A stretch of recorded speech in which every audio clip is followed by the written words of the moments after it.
3, 2, 1. Das sieht schlecht aus. Uff. Oh, was? Nein! Oh mein Gott, nein. Einfach noch ein AG-Jojo. Nein. Oh mein Gott. What the fuck? Einfach noch so ein scheiß Jojo. Fuck me, Alter. Das ist nicht dein Scheiß Ernst, ey. Zweimal Giant Guller, zweimal AG-Jojo. Fuck my life. Seid echt die wertloseste Waffe. Na gut, wahrscheinlich nicht die Neidwaffen, wahrscheinlich. Aber trotzdem. Fucking Trash, man. Level up, baby, let's go! Level up, baby, let's go. Das übliche Play Flive or Die Tryin. Hat hier gerade jemand Flive gesagt? 2 Diamonds. Come on, baby girl. Come on, baby girl.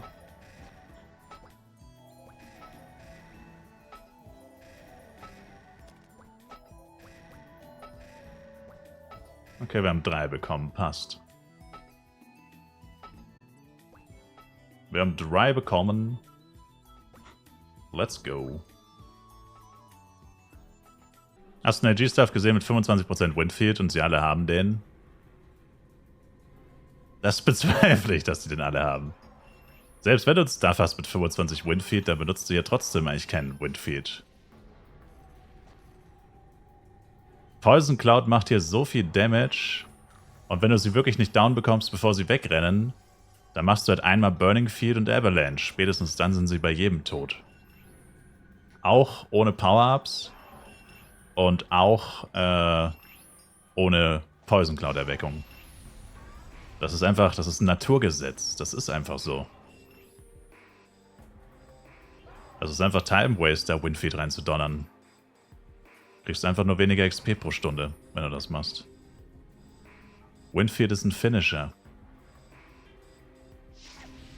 den man nur in Notfällen eigentlich einsetzt. Gerade ging Luzagas Crystal Eggs für 100.000 F-Coin über den Tisch. Tja, dann Glückwunsch an den Typen, der für eine Luzagas Crystal Eggs fast 1.000 Euro bezahlt hat. Meinen herzlichen Glückwunsch an den Kollegen. Richtiger Siegertyp. Da bin ich richtig neidisch.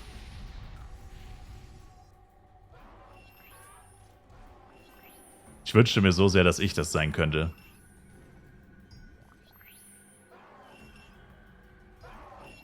Mann, warum habe ich das nicht gemacht? Bruh.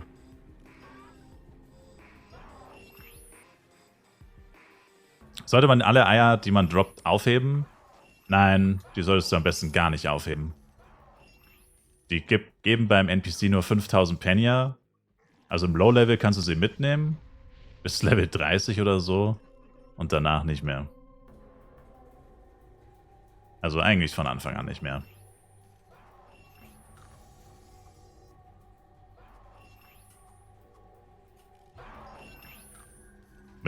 Was halt richtig geil wäre, wenn man Eier stacken könnte.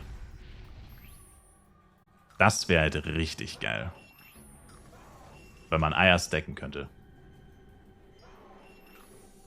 Momentan ergibt es nur Sinn, wenn du von 2 Luzagas Crystal Eggs ausgehst.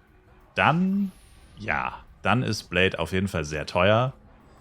Aber selbst dann, und das gilt für jedes Level, ist Blade auch dann extrem stark, wenn er nicht das beste Equipment hat.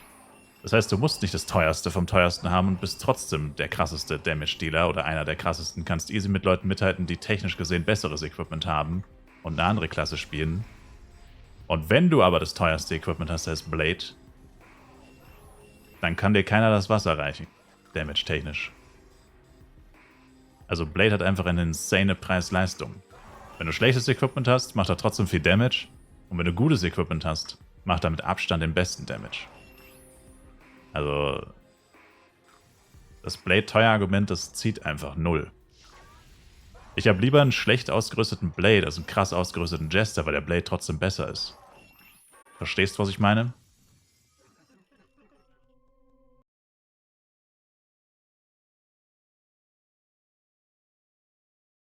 Jetzt so, der Server ist heute 3 Wochen alt geworden. Also heute ist Tag 21 vom FWC-Server 2024. Heute ist der 21. Tag. Leute, es ist Tag 21 von 160. Whatever. Oder 140. Scheißegal. Jedenfalls, es sind noch Monate. Das sind jetzt halt die ersten Luzagas Crystal Äxte, die für diese Preise verkauft werden. Aber es werden ja noch Tausende gedroppt. Und vor allem die Hernes-Äxte werden wahrscheinlich mit der Zeit richtig krass runtergehen im Verhältnis zu den F-Coins. Weil die werden wirklich irgendwann wie Sand am Meer existieren.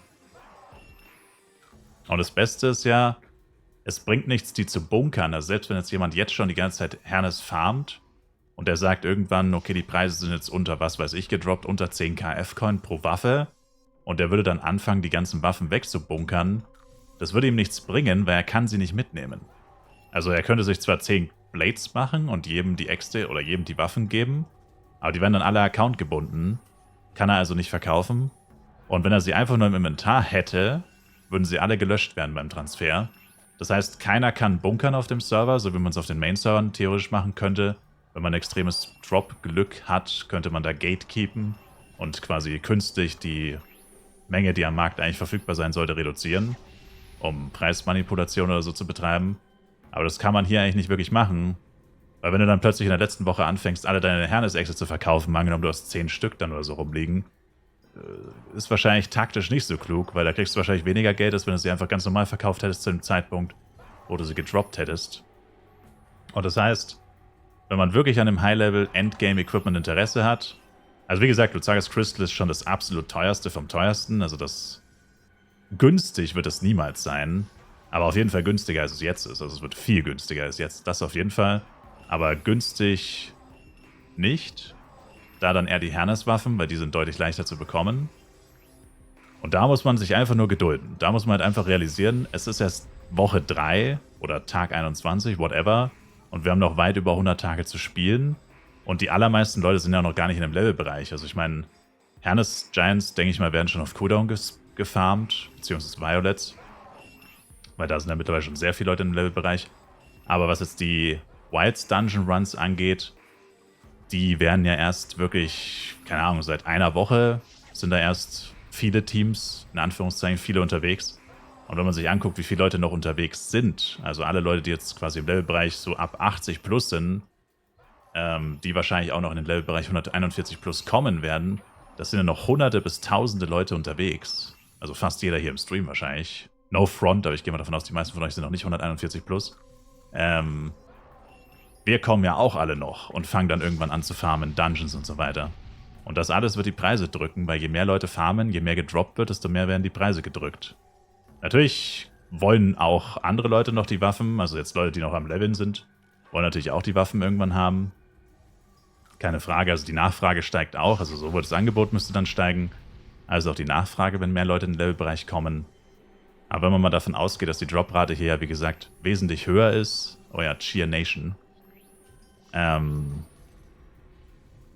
wird es wahrscheinlich so sein, dass einer, der jetzt monatelang aktiv spielt und farmt, muss ja nicht mal jeden Tag sein, eine Person wird halt wahrscheinlich mehr Waffen droppen, als sie selbst nachfragen wird.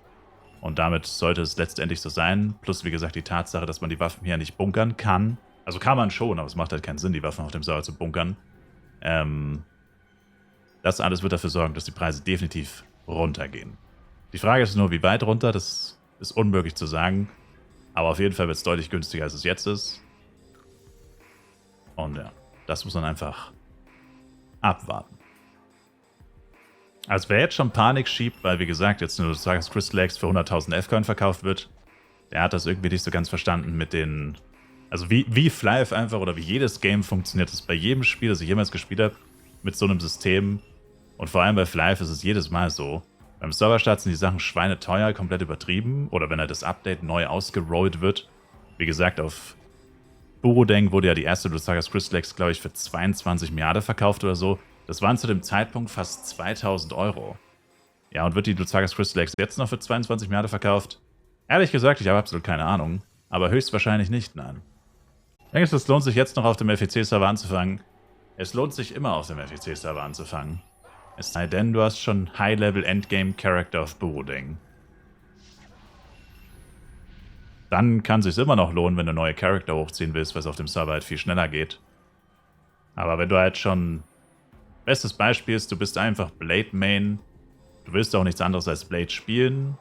Dein Blade hat auch schon bestes Equipment eigentlich, so mehr oder weniger. Oder halt sehr gutes Equipment. Ist Maximallevel.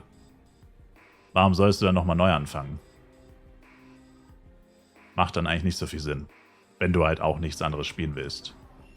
Aber wenn du halt weitere Charakter hochziehen willst, wenn du mehr Charakter haben willst, wenn du mal was anderes spielen willst, oder wenn du halt das FEC-Equipment haben willst, dann macht es auf jeden Fall Sinn. Und für jeden, der halt gar keine Charakter hat, macht es immer Sinn. Selbst eine Woche vor Schluss könntest du noch anfangen und halt probieren, deine Charakter einfach viel schneller auf Level 60 zu pushen, als auf Burudeng.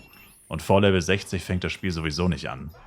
Also vor Level 60 kannst du nichts machen. Also das Spiel fängt literally erst mit Level 60 an. Und Level 60 auf FEC ist viel leichter und geht viel schneller als auf Burudeng. Also warum sollst du das auf Burudeng oder auf einem normalen Server machen? Wenn du es hier machen kannst, wo es fast doppelt so schnell geht. Fast deswegen, weil der XP-Buff leider erst mit Level 30 beginnt. Aber die anstrengenden Level sind ja 50 bis 60 und da hast du auf jeden Fall doppelte XP. Plus Penya Flask, also easy peasy. LAOE oder Psy-AOE für die 8-Schal-Abuse-Taktik? Naja, was denkst du wohl, was ich dir jetzt antworten werde auf diese Frage? Sir. Bei allem Respekt, Sir.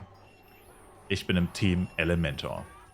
Und damit meine ich natürlich, ich bin im Team Edward. Fuck Jacob, by the way. Fuck Jacob.